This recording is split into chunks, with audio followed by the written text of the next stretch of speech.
형제가족 여러분 안녕하세요. 오늘은 9월 20일 화요일 십자가에 못 박히신 예수님이라는 제목으로 마태복음 27장 27절부터 44절까지 묵상합니다.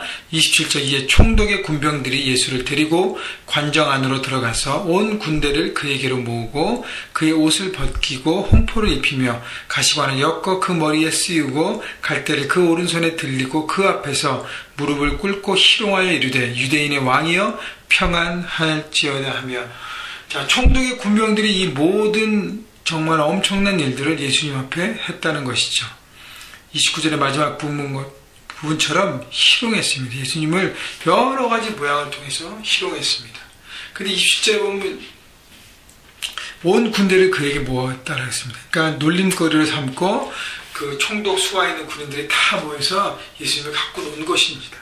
여러분, 총독의 군병들이 이 일을 했다는 것은 누구의 책임입니까? 총독, 빌라도 총독의 책임이에요. 빌라도 총독은 어제 말씀을 보면 자기가 예수님의 죄 없음을 보고서도 무리와 유대 지도자들과 사람들의 어떤 시선과 평가와 이 모든 것을 두려워해서 거기에 따랐습니다. 물론 본인이 손을 씻으면서 나의 죄와는 무관하다고 했지만 결국은 뭐예요? 총독의 군병들이 예수님의 핍박하고 고난을 주고 희롱하고 수치를 주고 정말 장난거리로 했다는 것입니다. 누구의 책임으로 결국 되어집니까? 총독이라는 것이죠. 빌라도에게 고난을 받으사라고 표현했던 사도신경의 고백이 바로 이런 모습 때문에 결국 그렇게 될 수밖에 없다는 것이죠. 30절 그에게 침뱉고 갈대를 빼앗아 그의 머리를 치더라. 갈대를 주고 홍포를 입히고 가시관을 씌운 다음에 유대인의 왕이 하면서 예수님을 빈정거리고 조롱했습니다. 그리고 난 다음에 침을 뱉었어요. 그리고 갈대로 예수님의 머리를 쳤습니다. 여러분, 최고의 수치를 예수님 앞에 준 것이죠. 여러분, 감히 로마의 군병들이 무슨 담대함으로 이렇게 했는지 모르겠어요. 그들이 무엇을 하는지도 모르고 그렇게 했다는 것입니다. 31절 희롱을 다한 후에 홍포를 벗기고 도로 그의 옷을 입혀 십자가에 못 박으려고 끌고 나가니라. 예수님은 십자가를 지는 그 과정 가운데 엄청난 고난과 수치와 조롱과 희롱을 예수님은 경험했다는 것입니다. 바로 우리 모두를 살리기 위해서. 오늘 이 말씀을 읽으면서 주님이 이렇게 고난받으셨구나 다시 한번 구구절절 생각해 보면서 내게 향하신 하나님의 사랑, 내게 향하신 그 하나님의 구원이 얼마나 귀하고 소중한지를 다시 한번 생각하고 감사하는 시간을 가졌으면 좋겠습니다. 32절 나가다가 시몬이란 구레네 사람을 만나매 그에게 예수의 십자가를 억지로 지워가게 하였더라. 자, 구레네 사람 시몬, 아프리카 출신이죠. 구레네는 억지로 이 명절에 왔다가 유대인으로서 거기 살았나봐요. 근데 왔다가 예수님의 십자가를 대신 졌습니다. 역사가에 의하면 이 구레네 사람 시몬이 예수님과 이 만남을 통해서 예수님이 정말 마지막 그 걸음을 봤잖아요. 그죠? 본인이 십자가 가지고 예수님이 걸어가면서 예수님의 모르겠어요. 얼마나 대화를 했고 무엇을 했는지 모르겠지만 그 예수님으로부터의 그런 거룩함을 경험하고 예수님이 정말 하나님의 아들이심을 경험하고 아마 귀한 예수님과의 만남을 통해서 그의 삶의 방향이 바꿨다는 것입니다. 그래서 이 구레네 지역에 복음이 들어가기 시작합니다. 이 사람 때문에. 여러분, 중요한 것은 예수님과 어떤 모양으로 만났든지 내가 교회를 주님 앞에 어떤 모습으로 왔는지 어떤 방법으로 왔는지는 몰라요. 그러나 주님을 만나는 그 만남에 역사가 있고 놀라운 능력이 돼서 우리의 삶을 바꾸고 우리의 삶에 소망을 주는 것입니다.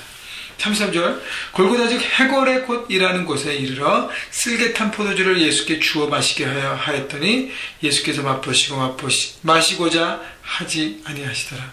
예수님은 그 쓸개탄 포도주는 이렇게 고통을 덜어주는 그런 약 같은 건데 당시에 그거를 거부했습니다. 예수님은 철저하게 십자가의 고통을 다 경험하시기 위해서 인간의 방법과 약을 통해서 그것을 이렇게 만회하려고 그러지 않았습니다. 그냥 그대로 수용하려고 하는 예수님의 모습 우리가 볼 수 있고요. 35절 그들이 예수를 십자가 못 박은 후에 그 못을 제비 뽑아 나누고 거기 앉아 지키더라. 그 머리 위에 이는 유대인의 왕 예수라 쓴 죄패를 붙였더라. 예수님의 그 십자가 위에 유대인의 왕이라고 붙였지만 그들은 놀림으로 붙였지만 그 예수님은 왕으로 오셔서 이 땅에 하나님 나라를 선포하셨고 하나님 나라에 시작하셨고 이 모든 것, 마귀의 모든 세력을 파하기 위해서 십자가를 스스로 지신 것입니다. 그 사람들은 그걸 몰랐어요. 그러나 어떻게 해요? 십자가의 죽음 후에 부활이라는 놀라운 영광과 승리가 있다는 것을 아무도 몰랐다는 것이. 그래서 막 조롱하고 비난하고 세상의 원리처럼 그 파워게임을 해갔다는 것입니다. 38절부터 마지막 절까지는 예수님을 이 로마 총독의 군병들과 같이 예수님을 조롱했던 무리들에 대한 그 리스트들이 쭉 열거됩니다. 됩니다. 한번 볼까요? 이때 예수와 함께 강도 둘이 십자가에 못 박히니 하나는 우편에 하나는 좌편에 있더라. 지나가는 자들은 자기 머리를 흔들며 예수를 모욕하여. 첫 번째는 누구예요? 지나가는 자들, 무리들이 예수님 앞에 모욕했습니다. 머리를 흔들어서 하면서 고개를 절레절레 하면서 어이구 하면서 40절 뭐예요? 이 성전을 알고 사활에 짓는 자의 내가 만일 하나님의 아들이거든 자기를 구원하고 십자가에 내려오라 하며 하나님의 아들이고 구원자인데 왜 저기 있느냐라고 인간적인 생각으로만 하고 있다는 것입니다. 그러면서 예수님은 모욕했어요. 41절 그와 같이 대제사장들도 서기관들과 장로들과 함께 희롱하여 이르되 그가 남은 구원하였을 때 자기는 구원할 수 없도다. 그가 이스라엘의 왕이로다. 지금 십자가에서 내려올지어다. 그리하면 우리가 믿겠노라. 그가 하나님을 신뢰하니 하나님 원하시면 이제 그를 구원할지라. 그의 말이 나는 하나님의 아들이라 하였도다 하며 함께 십자가 못 박힌 강도들도 이와 같이 욕하더라. 대제사장 서기관 장로들도 희롱했습니다. 예수의 말을 인용해서 예수님을 조롱하고 공격했습니다.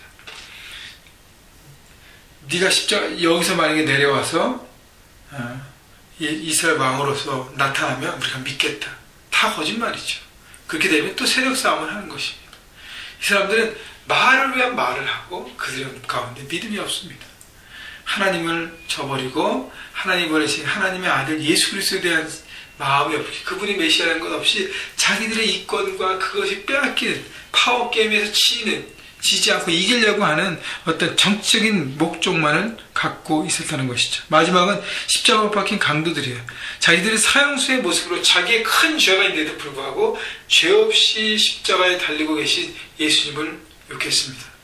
여러분 우리는 많은 거예요. 우리가 죄인이에요. 우리가 더 큰 죄를 졌는데 다른 사람이 작은 죄를 짓고 다른 사람이 조금만 잘못하면 우리는 막 손가락질하면서 사람들을 정죄합니다.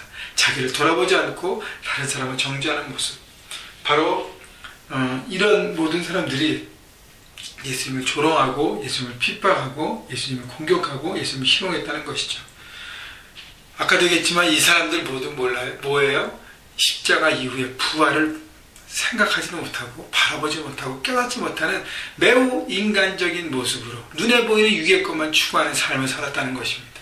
그래서 예수님의 이 모습이 전부인 줄 알고 그는 평가하고 바라보고 그것을 어떻게 해요? 정죄하고 짓눌렀다는 것입니다. 여러분 예수님 믿는 우리에게는 이게 다가 아니잖아요. 그죠? 부활의 소망이 있지 않습니까? 그래서 우리 안에 기쁨과 승리가 있는 것이죠. 그런데 예수님은요 이 모든 사람들을 다 품으셨어요. 자기를 공격하고 자기를 아프게 하고 자기를 끝까지 거부하고 침뱉고 조롱하는 사람들을 하나님 앞에 그렇게 기도하시잖아요. 저희들이 하는 말을 지금 모르고 있다. 저들을 용서하소서. 그래서 이 강도들 중에서 핍박하고 조롱했던 입으로 했던 그 사람 중에 하나는 예수님 앞에 그 마음을 돌이키고 나오지 않습니까? 예수님의 그 십자가의 모습을 통해서. 여러분 중요한 것은요 그 원수도 사랑하는 예수님의 십자가를 바라보시고 오늘도 그 십자가의 사랑 때문에 우리의 죄가 용서되고 우리가 하나님의 아들 자녀가 되어서 영원한 나라를 바라볼 수 있음을 다시 한번 감격하시고 예수의 모습처럼 있는 삶의 현장에서 모든 사람을 품을 수 있는 그래서 그렇게 큰 그릇이 될 수 있는 여러분의 그릇을 넓혀가는 하루가 되었으면 좋겠습니다. 여러분 주님의 사랑을 오늘도 여러분 사랑 마음 중심에 충만히 채우시고 그릇을 넓혀가서 삶의 현장에서 하나님 나라를 이루시기를 주님의 이름으로 축원합니다.